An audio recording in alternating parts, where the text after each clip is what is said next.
Os pontos de Fernando Lima. Boa noite, rádio ouvintes e telespectadores. Cá estamos nós para mais um Pontos de Fernando Lima. Falamos do local habitual, é Rádio Savana 100.2. É um programa que pode ver indiferido na televisão independente de Moçambique aos domingos, terças e quintas às 21 horas e também ouvir nesta rádio aos sábados às 12 e aos domingos às 21 horas. Boa noite, Fernando Lima. Boa noite. Mais uma vez cá estamos nós para discutirmos os temas candentes que marcaram esta semana. Exatamente, e como tem acontecido nas últimas semanas, há sempre muitas questões interessantes e controversas para discutirmos aqui no nosso programa. Muito bem, agora vamos... É um programa falando que vamos olhar para esta queixa remetida pelo Grupo Privivest, o Grupo das Dívidas Ocultas, e também vamos olhar para o caso da antiga ministra do Trabalho, a governadora de Sofala, e também a antiga embaixadora de Moçambique em Angola. E também vamos...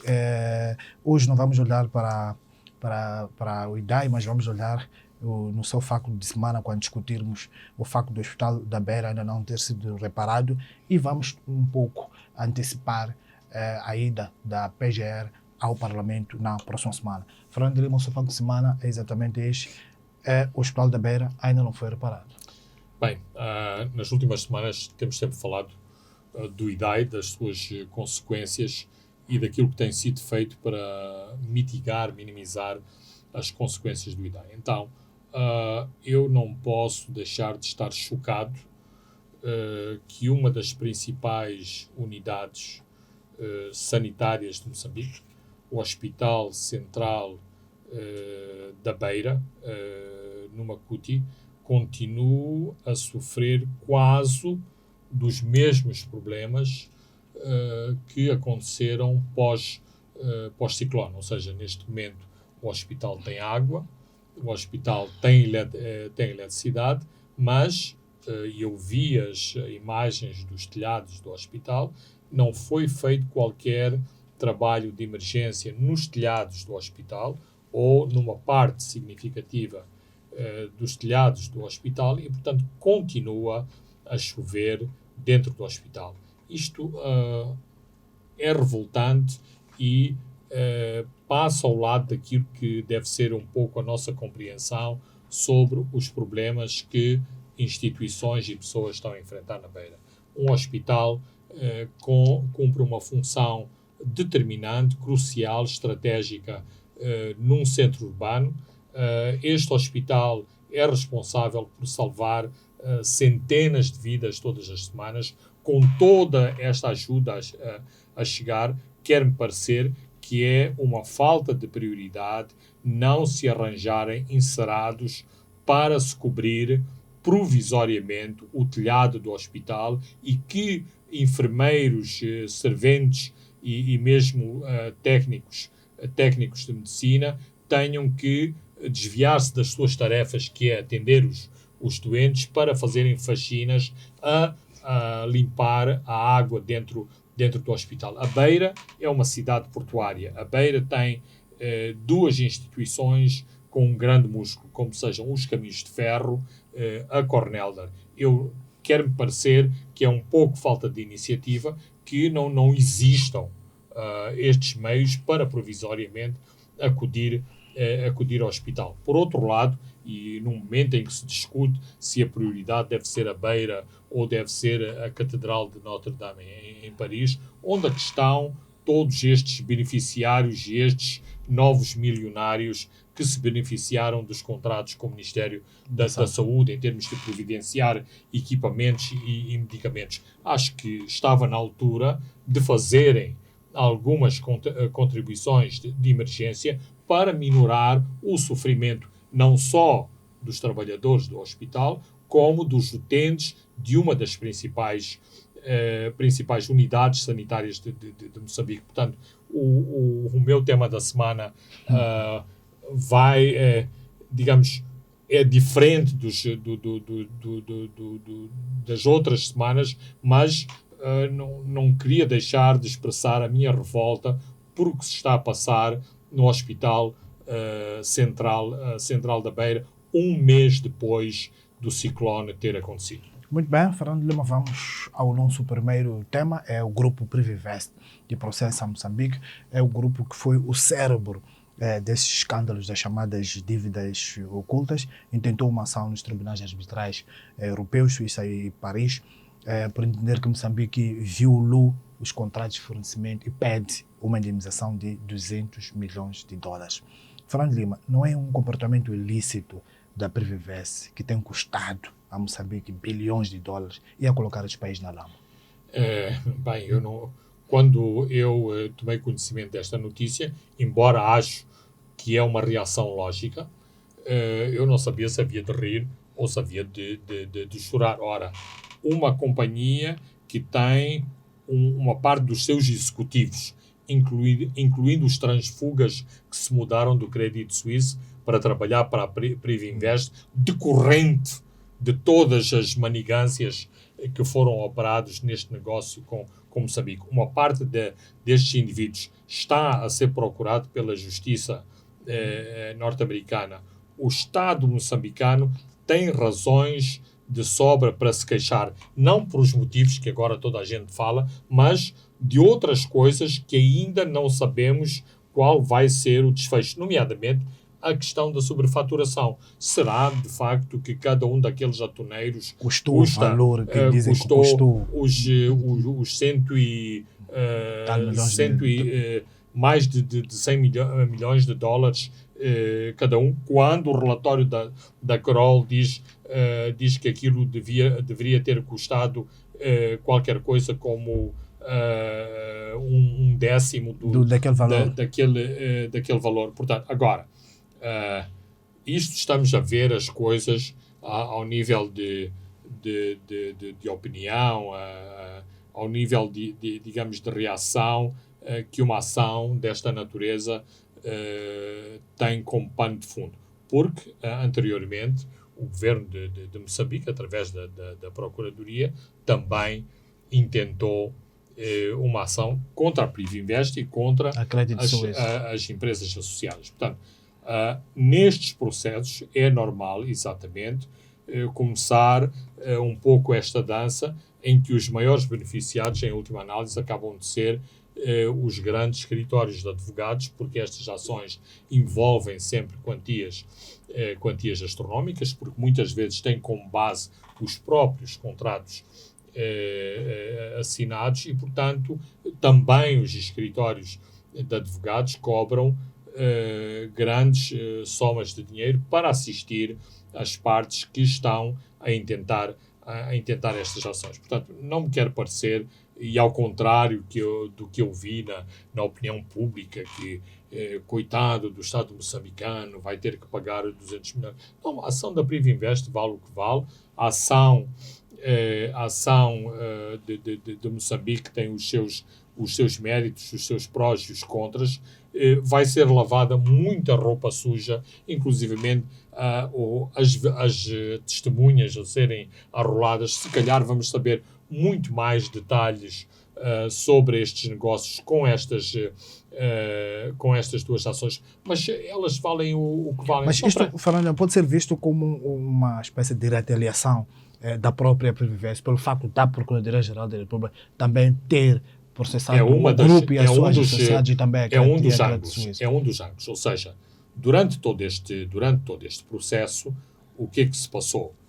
Por um lado, houve sempre a expectativa, por causa da atitude dúbia do governo de Moçambique, atitude dúbia que só se alterou a partir do fim de dezembro com a ação contra Manuel Chang, a ideia que existia e a ideia que foi criada em relação à Privinvest, em relação aos estaleiros e aos fornecedores de serviços, era há todo este alarido da opinião pública, mas nós continuamos tipo business as usual, ou seja, os negócios continuam. Continua o negócio da MAM, continua o negócio da Proíndicos, continua o negócio da Ematum. Vimos todas aquelas iniciativas, se a frota dos atoneiros seria reativada ou não, o vídeo promocional da MAME a dizer que os estaleiros já estavam prontos. Vemos aquelas manobras daquelas lanchas rápidas que pertencem às forças de defesa e segurança e que fazem parte do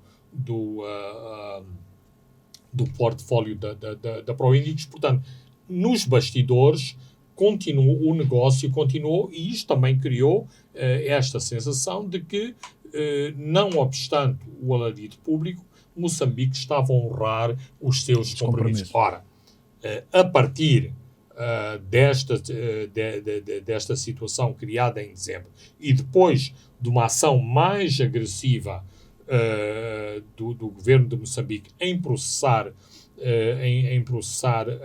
a Privinvest e as suas associadas, incluindo parecendo estar do lado do lobby moçambicano que advoga que as dívidas não devem ser pagas. Ora, não restava outra opção senão a Privinvest passar, porque a melhor defesa, como se costuma dizer, é o ataque. Mas isto vale o que vale. Nos anos, há 20 anos, aqui no jornal, nós denunciámos um vigarista ruandês que foi trazido aqui a Moçambique por uma série de militantes do Partido Frelimo que quiseram fazer um banco, o banco que deu origem ao nosso banco. Já me esqueci como é que é. O BMI.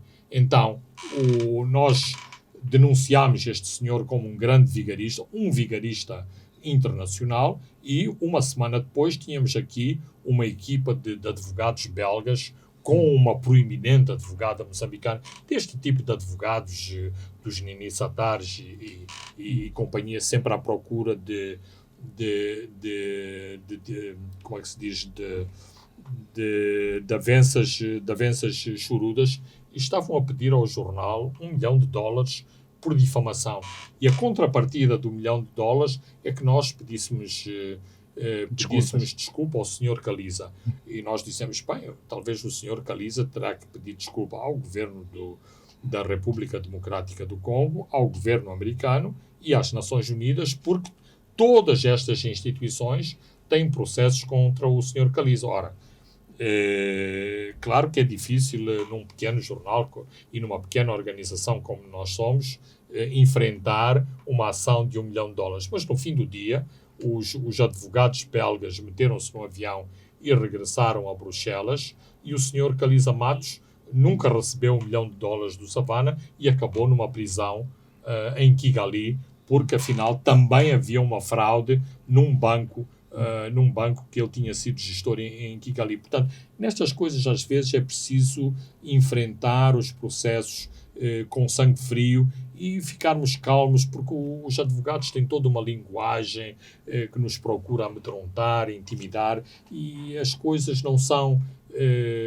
bem assim. Portanto, aquilo que vamos assistir nos próximos meses é este bate-boca, esta troca de palavras, são estes processos palavrosos. Vimos, aliás, no caso do Manel Chang, dos advogados dos Guptas, que são os advogados do Manel Chang, que pareciam que eram os donos do tribunal. Afinal, no fim do dia, o que existe e o que está em cima da mesa é 2 pedidos de extradição, e o ex-ministro Manuel Chang não foi a Malelane, não foi a Joanesburgo, continua numa cela de prisão de polícia na capital económica sul-africana. Um dos argumentos na queixa da Privivest são incumprimentos de contratos, que eles tinham toda uma boa vontade de cumprir com todo o contrato, mas Moçambique não cumpriu.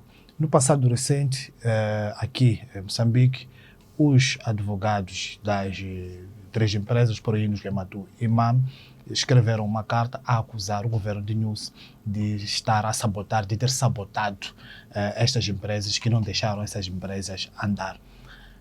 Fernando Lima, há alguma sintonia, vê alguma sintonia nesta queixa da Privivest com alguns setores aqui em Moçambique ligados a estas empresas? Bem, no sentido de ir atrasando um pouco este processo? Não, algumas manobras. A sintonia é por demais evidente, mas até agora isto não é tão público, mas esses setores esses setores que vieram a lamentar essa falta de colaboração do governo Nyusi e que acusaram de sabotagem isso, também, aparentemente, fizeram várias viagens ao Abu Dhabi para tentar tratar esses negócios. Ou seja, estas pessoas, estas individualidades e estes escritórios são partes interessadas neste processo. Mas, esta semana vimos como que um aplaudir num certo setor da opinião, ou seja, no lobby das dívidas ocultas, quase que um aplaudir pelo facto da Privinvest ter metido uma ação contra o governo de Moçambique, tipo, agora que eles vão ver, vão ter que pagar 200 mil. E não via o mesmo assomo de patriotismo de estarem orgulhosos quando a PGR meteu uma ação contra a PGR, contra a Privinvest num tribunal de Londres. Portanto, este assunto está altamente politizado, tem muitos interesses em jogo. Colocas esta questão da Privinvest e dos setores que se estão a demarcar neste jogo. Mas, por exemplo, com todo este clima, com arguidos detidos, vemos, por exemplo, o nível de insulto e de chicana política contra o Presidente da República aumentou muito. E o Presidente da República é citado aqui nesta queixa da Privinvest. Ele tem que ir lá para é o dono do Estado. Então, não, e eu já disse, e isto vai acontecer quando este processo começar a rolar, não me admiraria que seja chamado a testemunhar o antigo Presidente da República, porque em última análise, ele é que pode dizer se este era um assunto de Estado ou foi o Estado que foi tomado nas mãos do Sr. Chang e do Sr. Gouveia Gov e que mais a direção do CIS para prosseguirem um negócio que era do desconhecimento do chefe de Estado. Ora, nós, inclusivamente, já temos um depoimento do antigo chefe de Estado para dizer que tinha conhecimento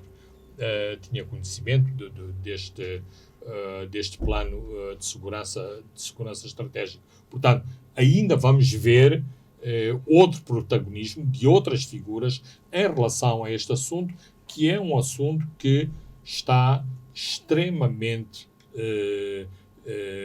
politizado. Mas com este desenrolar de factos, ou seja, com a ação da PGR contra a Privinvest e contra o contra-ataque da Privinvest, podemos dizer, em termos grosseiros, que as comadres estão zangadas. Mas, em termos legais, às vezes, o que parece não é, ou seja, uma pessoa usa termos muito aparatosos e depois, se se chegar a um acordo, se houver um entendimento, todos estes arrufos acabam por serem ultrapassados. No caso, por exemplo, do negócio da HCB, houve um parceiro que se sentiu injustiçado na maneira como foi criado o sindicato bancário de venda da maioria das ações portuguesas. Foi para um tribunal arbitral em Paris e foi compensado pelo governo de Moçambique, e o caso acabou por aí. Temos o problema da linha de Sena, temos o problema do metro urbano. Portanto, não é a primeira vez que o Estado moçambicano é levado a tribunal e, em última análise, desdramatizado. É para isso que servem os advogados, os escritórios de advogados. Num outro prisma, temos a indicação de que o governo moçambicano assegurou já ao FMI que vai deixar falir, vai deixar que o processo Empresa por Índios siga os seus trâmites no âmbito do direito comercial até ser decretada a falência, mas vai salvar a MAM. E o governo também garantiu àquela instituição financeira internacional que está perto de conseguir um acordo para a estruturação da MAM e também um acordo com a VTB. Fernando Lima, estas são boas notícias? num certo sentido, são boas notícias. E porquê que eu digo num certo sentido? Num certo sentido, porquê? Porque no fim do dia está contra aquele princípio que as dívidas não devem ser pagas. Ou seja, aqui, neste momento e nesta conjuntura, há um discurso que diz eventualmente não vamos pagar, mas, digamos, no recato dos gabinetes, trata-se das dívidas, trata-se do caso da Ematum e, pelos vistos, trata-se do caso da MAP.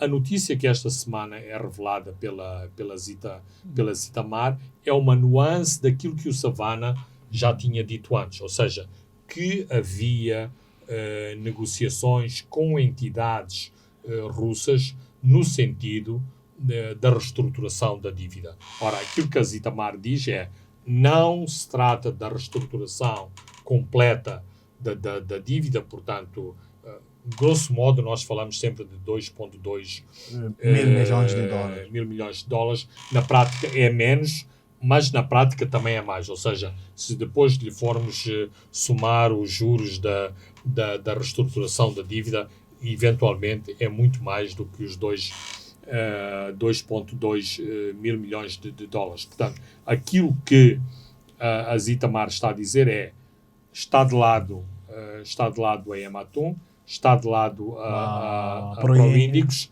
como a MAM só teve um financiador e esse financiador é o banco russo VTB, está em vias de ser reescalonada a dívida do VTB. Isto é importante para as contas públicas de Moçambique, porque se a dívida for reescalonada em termos e por isso Moçambique fez esta comunicação ao Fundo Monetário Internacional, em termos de contabilidade pública, em termos de contas públicas moçambicanas, digamos, o pacote da dívida desce, logo Moçambique atinge um patamar menos insustentável em relação à sua dívida, portanto, está numa melhor situação para negociar com o FMI, para ter uma cara mais bem apresentada, sobretudo quando continua em cima da mesa toda a problemática de como vai ser financiada a participação da ENH nos blocos de gás da bacia do Rovuma. Depois é interessante, quando lemos todos estes relatórios sobre as dívidas ocultas, não vemos lá o papel da VTB nesta dívida. Parece que ali não houve muita trambiquice. O trambiquice é do lado da Credit Suisse e da Previvência. Não, aparentemente. Digamos, não. Houve muita trambiquice, sim, porque toda a negociação com o VTB se processou em moldes diversos do Credit Suisse, ou seja, uma série de exigências que à partida foram colocadas pelo Credit Suisse foram baixadas, ou seja, foram isentadas por parte do VTB. E esta garantia é dada pela experiência que o VTB já tinha nas negociações com o governo de Angola. Ou seja, o VTB, segundo aquilo que me foi facultado, foi introduzido a Moçambique por via do governo de Angola, por via de experiências anteriores com o governo angolano. E por isso também se explica do porquê de Estados como Moçambique e Angola adoram negociar com a Ucrânia, com a Bielorrússia, com a China, porque há toda esta opacidade nas negociações que não existe numa instituição como o Credit Suisse. Ou seja, para o bem e para o mal, nós vamos sempre saber muito do que andou, do que se passou nestes acordos com o Credit Suisse e, por outro lado,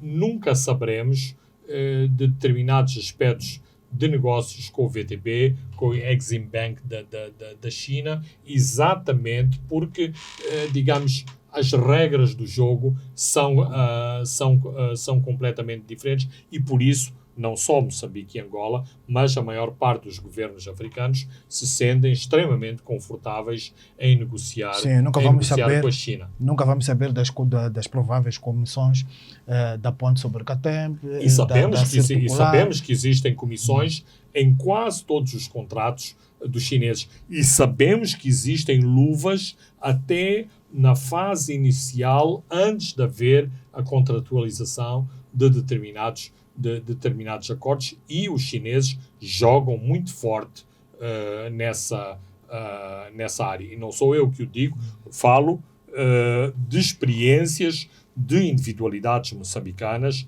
a negociar com a China. Muito bem, Fernando Lima, vamos saltar para um outro caso, mas continuamos também no caso de corrupção, ainda no âmbito dos processos contra a corrupção. Foi detida esta terça-feira a antiga ministra do Trabalho, governadora de Sofala, e por último, embaixadora de Moçambique em Angola, Helena Taipo, é acusada de práticas de crime de corrupção passiva, abuso de cargo e função, participação econômica em negócios. Como é que lê a detenção da antiga ministra de Armando Guebuza? Bem, eu penso que há quase aqui uma lista de compras, uma shopping list, em termos onde vamos pegar. Eu penso que, em termos metodológicos e de princípio, nos devemos abstrair logo à partida da pessoa, e inclusivamente o facto de ser uma antiga ministra, uma antiga diplomata, uma antiga governadora. As pessoas têm a presunção de inocência. Já vimos casos que prometiam muito e depois acabaram por não dar em nada. Mas aquilo que eu penso em relação a este caso, como em relação a outros casos que envolvem ex-titulares de cargos públicos, é que era importante que se estabelecesse uma política, que houvesse, digamos, um separar de águas, a separação do trigo e do joio. Porque a maneira como está, digamos, esta troca de acusações, de intervenção de figuras terceiras a virem à praça pública a dizer que isto não foi bem assim, afinal estavam todos envolvidos, afinal isto é um processo de perseguição política. Aquilo que fica no fim do dia é que existem práticas de corrupção, práticas que lesam o Estado e que têm sido ativadas de forma continuada no aparelho de Estado. Eu lembro-me de um caso de uma dessas grandes empresas públicas, depois do escândalo do Cambasa, que a pessoa estava lá no seu gabinete e chegaram os famosos cheques para o Partido Frelimo. E a pessoa exatamente invocou o escândalo do Cambasa para dizer que aqueles cheques não deviam existir. E a pessoa disse, não, quer dizer, isso são coisas para consumo público. Aqui os negócios continuam a ser feitos como vinham sendo feitos. Portanto, a questão de fundo que eu levanto é, será que é apenas um caso localizado envolvendo a personalidade A, B e C, mas estas práticas corruptas continuam a existir? Esta dependência e este financiamento ilegal do Partido Frelimo via aparelho de Estado, via empresas públicas, vai continuar, ou é preciso pôr um travão neste tipo de assuntos? Porque no fim do dia, e sabemos também, e com evidências, a falta de transparência nestes casos, o que é que origina? É que o próprio titular de cargo público, o próprio agente de Estado diz, se não há prestação de contas, se isto, digamos, é um arranjo, por que é que eu não me vou arranjar a mim próprio decorrente de fundos que estão a circular de um lado para o outro, incluindo fundos que são entregues por entidades no exterior de Moçambique. Muito bem, Fernando Lima. Agora vamos a um breve intervalo e voltamos a este caso e discutirmos um pouco e aprofundarmos um pouco nesta questão de financiamento do Partido Frelimo através de fundos retirados do erário público. Pontos de Fernando Lima. Boa noite, rádio ouvintes e telespectadores. Estamos de volta à segunda e à última parte dos pontos de Fernando Lima. Continuamos a olhar para o caso da Helena Taipo. Fernando Lima, a 25 de março passado, numa carta que foi enviada a Filipe Nunes, Taipo recusa essas todas acusações de que retirou e diz que retirou dinheiro do INSS para apoiar a campanha eleitoral do Partido Frelimo, que culminou com a eleição de Filipe Nunes para presidente da República. Muitos não se deram muito bem a usar este tipo de argumentos. Lembramos, já falamos um pouco do caso Cambaza. Exatamente, mas... Depois são coisas difíceis de provar. São coisas difíceis de provar e, por outro lado, independentemente das intenções, o Partido Frelimo não dá para ser um guarda-chuva onde tudo pode ser acolhido, mas tratando-se de fundos do INSS, isto tem um impacto em termos de opinião pública muito, muito forte. São fundos que são descontados aos trabalhadores. O INSS enfrenta em permanência um teste de credibilidade junto dos trabalhadores que resistem quanto podem a ser descontados, ou seja, os trabalhadores não têm outra chance a não ser descontados porque o ónus da responsabilidade cabe às empresas, não cabe aos trabalhadores e, portanto, se isto continua, se estes escândalos continuam, um dia há um protesto popular das pessoas dizerem não queremos descontar para o INSS porque o dinheiro depois é utilizado para outros fins. Vimos o choque de credibilidade que causou a forma como os fundos do INSS foram dilapidados, por exemplo, pelo nosso banco. Ora, haver fundos que são utilizados por um partido político é muito mais gravoso e coloca muitas outras questões. Por exemplo, os partidos da oposição dizerem, bem, afinal já percebemos, bem, eles sempre perceberam e sempre souberam, mas agora têm mais estas armas, têm mais estas evidências de como um determinado partido se mantém no poder, distribui benesses aos seus militantes, compra votos, compra vontades, à custas destes financiamentos que são de todo ilegais. E isto também já começa-se a comentar em alguns setores. Essas detenções, todos esses casos que já vêm, todos eles já à ribalta, parece que a Procuradoria-Geral da República acordou de um sono profundo. Politicamente não pode ser visto como uma perseguição ao guebusismo por Filipe Nunes.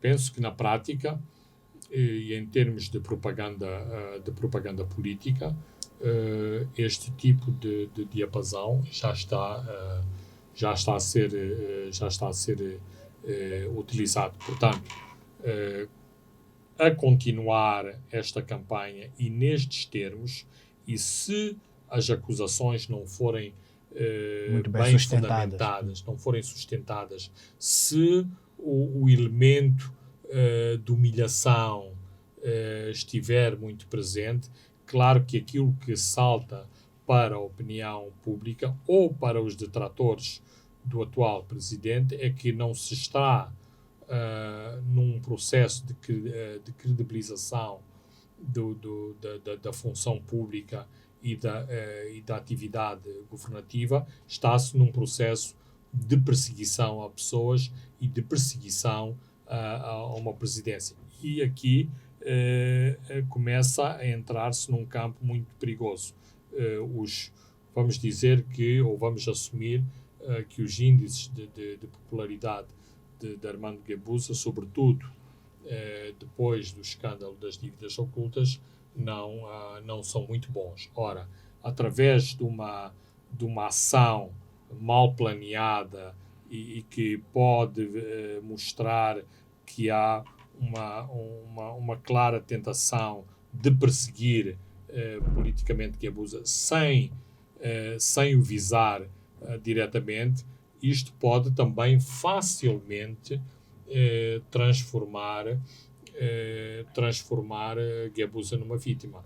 Vejamos o todo-poderoso ministro de Joaquim Chissano, o Almerindo Manhães, de uma figura que carregava atrás de si um ónus de ódio por causa da arrogância e por causa dos poderes que este ministro tinha, nomeadamente o facto de ser o ministro do Interior, acabou por ser, digamos, uma figura simpática devido ao facto de ter ficado todo aquele tempo na prisão, não se ter provado grande coisa e, na percepção popular, aquilo que ficou foi que ele injustamente foi metido na prisão para se tentar julgar alguém que pertencia à outra presidência, como todos os militares que foram metidos na prisão depois da morte de Samora Machel, eu chamaria inventona. Nunca houve nenhum golpe de Estado contra Joaquim Chissano, mas a entourage à volta de Joaquim Chissano sentiu que era necessário produzir esta tentativa de golpe de Estado para, de algum modo, afastar o sentimento crítico de toda, o grupo de leais a Samora Machel. Portanto, digamos que é um ciclo e se Filipe Nyusi não gere bem esta questão, se as pessoas próximas de Filipe Nyusi não gerem bem esta questão, rapidamente Guebuza da SOG pode virar na próxima vítima do regime. Muito bem, vamos a um outro assunto, é a ida da Procuradora-Geral da República ao Parlamento na próxima semana, numa altura em que processos que envolvem a chamada grande corrupção aparentam estar a andar com detenções de importantes figuras. Beatriz Buchili vai mesmo a próxima semana para o Parlamento apresentar o seu informe sobre o estado da justiça. Considera que Buchili vai ao Parlamento de cabeça erguida e reforçada com os últimos desenvolvimentos? Não tenho dúvida. Pela primeira vez vai pisar firme o chão do na passadeira vermelha. Penso que vai usar com mais firmeza as suas palavras perante os deputados, porque tem uma série de argumentos a apresentar. Aparentemente, uma parte desses argumentos deveriam ter sido utilizados pelo próprio Presidente da República em dezembro, mas digamos que aparentemente houve um problema técnico e os louros de uma série de iniciativas da PGR não foram colhidos pelo próprio Presidente da República nem pelo seu informe do Estado da Nação. Portanto, claramente, Buchili tem questões e resultados muito concretos a apresentar. Agora, estes resultados têm o seu lado efêmero. Primeiro porque a maior parte dos casos, nomeadamente os mais mediáticos, não foram a tribunal, não foram julgados, ainda muitas questões podem acontecer até à fase final destes processos, e também há um outro problema que não tem a ver com os casos em si, mas do grande ceticismo acumulado que a administração da justiça acumulou nos últimos anos. E, portanto, ainda há setores muito sensíveis da opinião pública moçambicana que olham com grande cinismo e com grande desconfiança todas as ações. Que ainda consideram que é uma máquina politicamente controlada. Que é uma máquina controlada e que todas estas ações são um espetáculo em ano eleitoral, por um lado, e também para mandar uma mensagem forte aos doadores, uma vez que Moçambique tem sido penalizado fortemente pela comunidade internacional devido a toda a problemática das dívidas ocultas. Espero, por exemplo, que os deputados da oposição explorem a ida da Bushila ao Parlamento, explorem essa aparente falta de coragem para responsabilizar Armando Guebuza em todo este dossiê das dívidas ocultas. Penso que isso é a juntando questão isso a um mais ano, óbvia. Juntando isso a um ano eleitoral que também. É a questão mais óbvia. Mas é interessante notar que se a oposição alinhar nesse diapasão, está a fazer um enorme favor ao governo do dia, porque claramente há uma tentativa de distanciamento em relação à anterior presidência.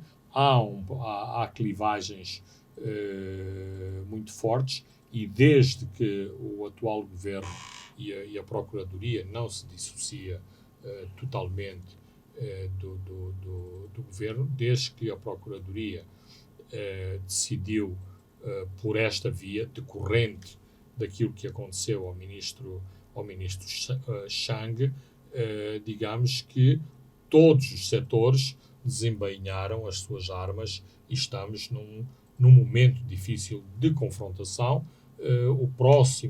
A próxima confrontação, eventualmente, vai ser a reunião do Comitê Central da Frelimo, que vai preparar todo o cenário das eleições em outubro.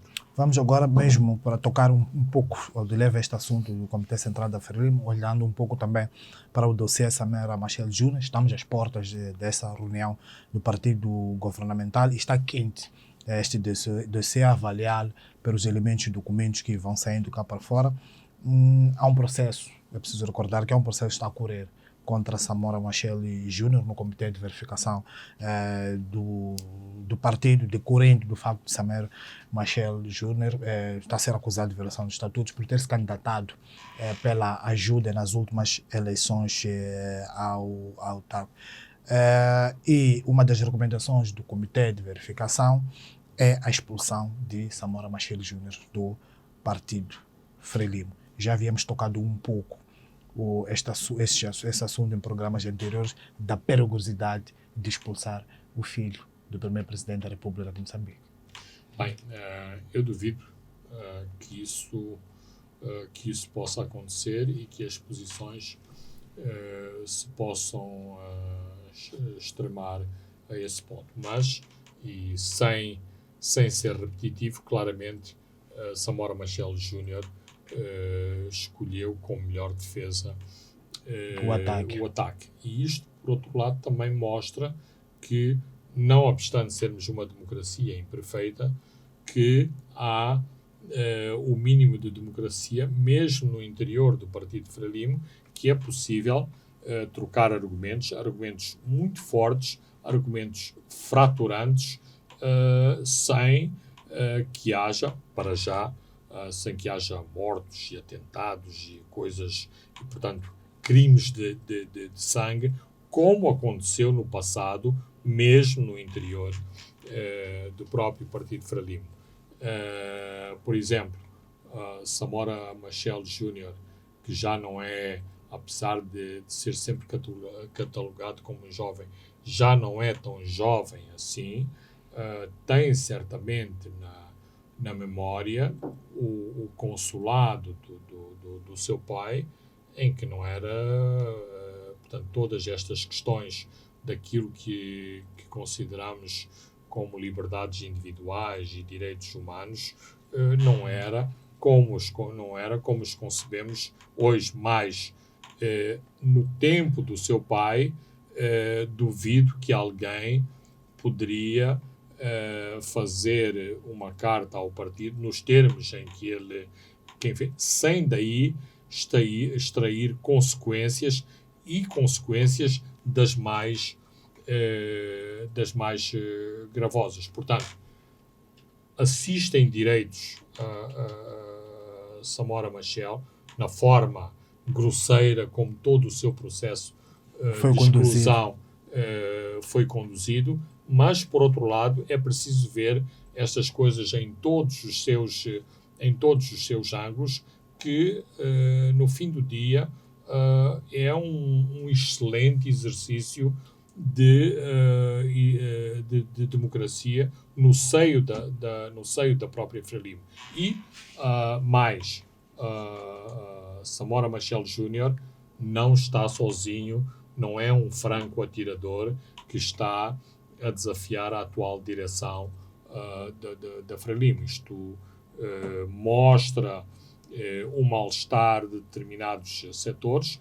Eventualmente, há diferentes setores e diferentes vectores que se movimentam no seio do Partido Frelimo. Resta saber se Samora Machel Júnior saberá procurar as alianças mais apropriadas num momento extremamente conturbado no seio do Partido e extremamente delicado, porque nestes relatos que são nos dados a conhecer, Samora Machel Júnior visa diretamente o presidente do partido, o presidente da República.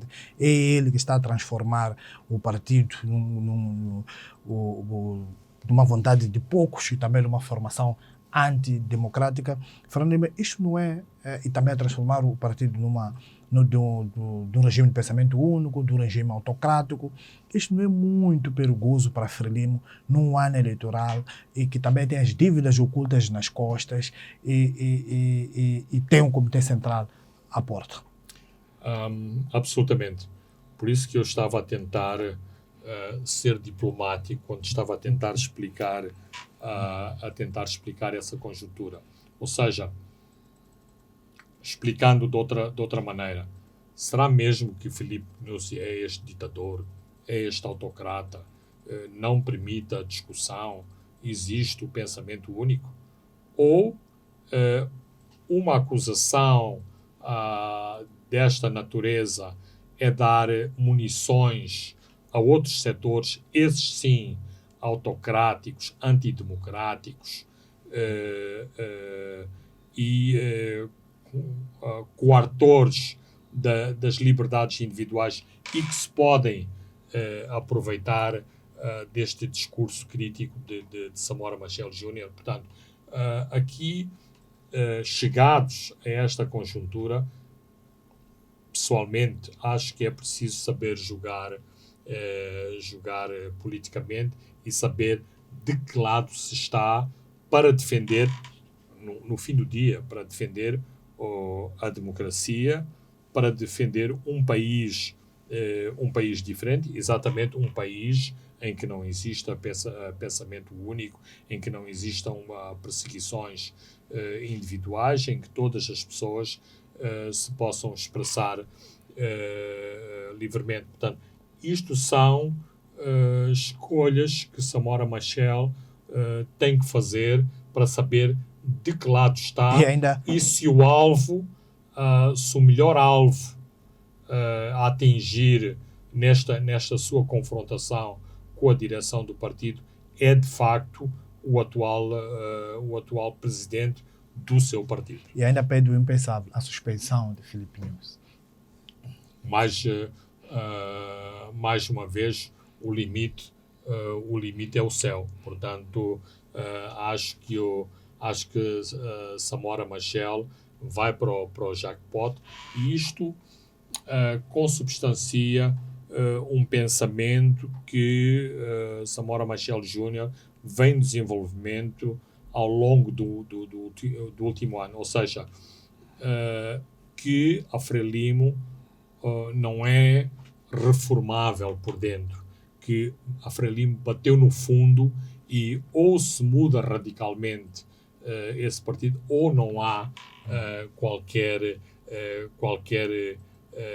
chance, ou seja, é preciso uma espada redentora para eliminar todos os males. Portanto, Samora Machel tem muito este pensamento que não é pela via reformista que se pode chegar a um entendimento no seio do seu partido e que há que haver claramente uma separação de águas. Não sei se esta sua perspectiva vai ser alterada, mas até agora tem sido muito este seu determinismo e este documento que produziu para o interior do partido condensa muito este seu sentimento. Temos que fazer rupturas, esta é a minha posição, os que estão comigo estarão, Os que não estão, não estarão. os que estão do outro lado da barricada. Vamos fechar este programa, Fernando Lima, com um outro tema que são os deputados do Movimento Democrático de Moçambique na Assembleia da República que não querem abandonar o Parlamento. São esses deputados que saíram do movimento e concorreram pela RENAM, um deles no município de Tete. Bem, eu tenho algumas dificuldades em aceitar os argumentos que têm sido esgrimidos, nomeadamente os argumentos que têm como base a utilização da Constituição e, inclusivamente, um parecer, uma resolução anterior do Conselho Constitucional. E, portanto, não afasto essas possibilidades, não afasto essa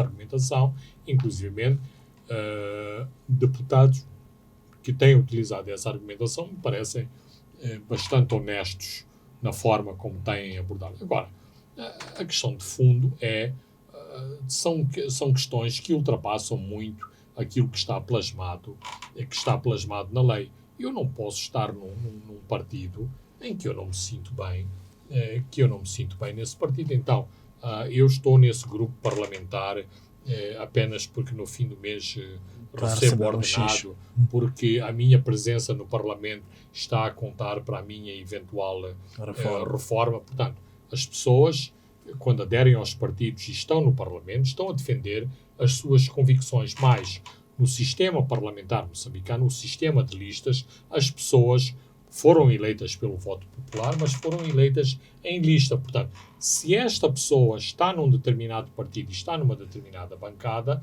o facto de estar em desacordo com este partido está a impossibilitar este partido de ter outros militantes que exatamente servirão a bancada e os interesses desse partido no Parlamento. Portanto, me parece que há muita incoerência nesta defesa da manutenção dos lugares no Parlamento.